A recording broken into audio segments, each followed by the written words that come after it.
Smoke continues to fill the sky over Beirut's southern suburbs as Israel continues to strike Dahiyeh, where Hezbollah leader Hassan Nasrallah was killed last week. Rubble and debris from the destroyed buildings and vehicles are seen as residents are fleeing their hometowns. This as Israeli military issues orders for evacuation from specific neighborhoods in southern suburbs of Beirut. Now, in a statement, it has warned that it will hit Hezbollah targets in buildings there. At least 46 people have been killed and 85 wounded in Israeli strikes on Lebanon in the past 24 hours, according to the Lebanese Health Ministry. All right, let's now bring in international relations analyst Dr Sizo Nkala. Dr. Nkala, thank you so much for your time. Of course, he's from the research fellow at University of Johannesburg Centre for Africa-China Studies. So when we look at, just what is currently happening, in the Middle East now with Iran entering the fray, I mean, world leaders have for months predicted a regional escalation from Israel's war on Gaza. Fears that Iran and the US could now be drawn into the regional war have now risen, of course, following this attack by Iran on Israel.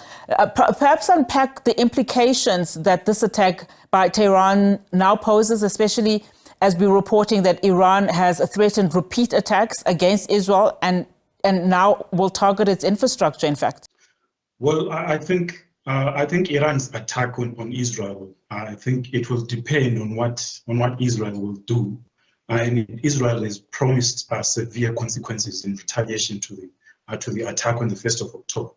But then I think Israel's reaction, no one really knows what Israel is going to do, how it's going to respond to Iran's attack. But it will be premised, I think, on what the United States will agree with Israel on what kind of response will be acceptable to the United States as the major patron of Israel and the only country that has real leverage over Israel. It will also, I think, depend on the internal politics within Israel, because we have to bear in mind that Prime Minister Benjamin Netanyahu is leading a coalition, a right-wing coalition of 7 odd parties in his government. And he doesn't always get to act independently. He has to listen to the other parties that are in government with him. And there are also reports that Netanyahu and his defense minister have had differences over the strategy and tactics in the Gaza war and even the Hezbollah war. So the outcome of those negotiations with the United States on the one hand and the internal discussions within the parties that make up the coalition of the Israeli government will determine how Israel responds.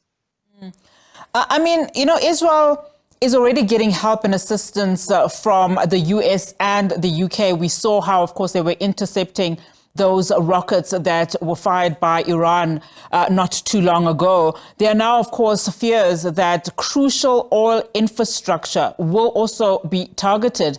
I want to talk about the implications this will have if this, war does then, turn out to be a full-scale war, because both sides have, of course, as you also alluded to, have indicated that they will leave no stones unturned when they retaliate against each other. What are the implications on the region, but also global implications here, given the significant damage that we've already seen in Gaza?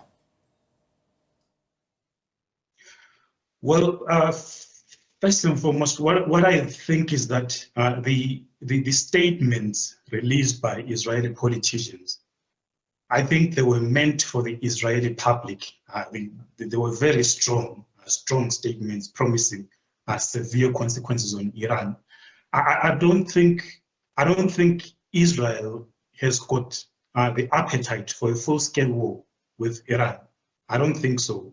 And also its attack, if it does attack in retaliation to Israel, to Iran's attack on the 1st of October, I think it will be measured and calibrated, just like just like the Iranian attack was measured and calibrated.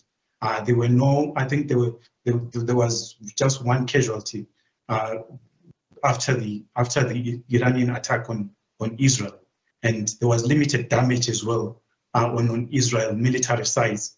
They did not target critical infrastructure on Israel. So I think in its response, Israel will be preoccupied with keeping its attack proportionate because of, as I said, Iran's attack was calibrated and measured. So I think Israel's attack will also be calibrated and measured. But in terms of broader implications, I think the war will draw. I mean, depending on what Israel and the United States agree on, whether the United States manages to encourage Israel to restrain itself and carry out a proportional response. But with what we have seen in the past year, Israel hasn't really responded positively to suggestions from the US. So it's unpredictable at this point whether the United States will really manage to exert its influence on Israel and kind of influence how Israel responds to this. Yeah, it does seem rather imbalanced at the moment, Dr. Nkala. Apologies for coming in there. In as far as, you know, the damage you were talking about, because what we saw with Iran, as you rightfully put it, there was one casualty. Incidentally, it was a Palestinian who was in the West Bank. But when we see retaliation from Israel to, for instance, Lebanon and parts of Iranian space, we did see some casualties there and, of course, damage to infrastructure. But I want to talk about developments that happened yesterday.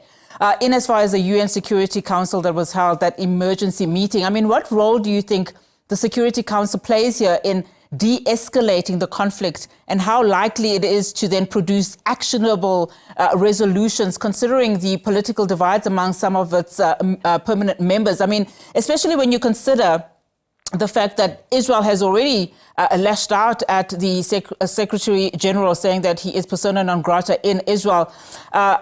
Then lots of critics, of course, are saying that, you know, what influence does he actually now have?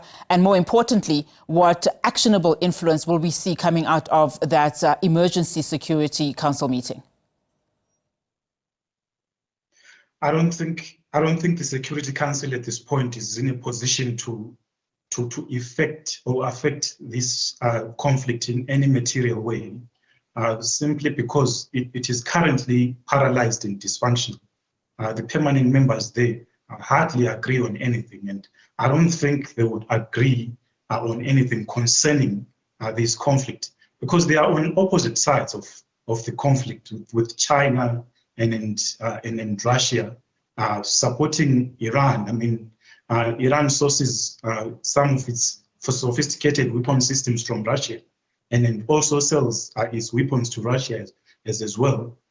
So I think because they are on opposite sides of this current conflict, it makes coming to an agreement within the Security Council much more difficult. So I don't think the Security Council will play any positive role towards the de-escalation of the current conflict. All right, Dr. Nkala, thank you so much for your time. Really do appreciate it. Dr. Sizo Nkala there, just unpacking what we are currently seeing in as far as developments in the Middle East are concerned. Of course, he is with the University of Johannesburg.